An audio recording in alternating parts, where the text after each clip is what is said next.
1 Thessalonians chapter 4 gives us the most detailed, clear description of the rapture in the Bible. And I want to point out just a couple of characteristics of the rapture from this passage.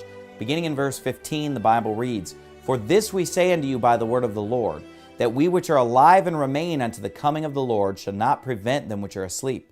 For the Lord himself shall descend from heaven with a shout, and with the voice of the archangel, and with the trump of God, and the dead in Christ shall rise first.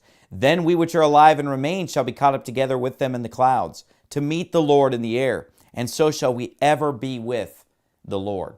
And so the three key points that I want to point out there are that a trumpet sounds, Jesus Christ comes in the clouds, and all of the saved are caught up together to be with him in the clouds. Whether they're the dead in Christ or those that alive and remain, it is Christ in the clouds, a trumpet sounds, and the believers are caught up to be with him. Listen to Matthew 24, verses 29 through 31, and see the exact same elements. Immediately after the tribulation of those days, that's a key phrase, shall the sun be darkened, and the moon shall not give her light, and the stars shall fall from heaven, and the powers of the heavens shall be shaken.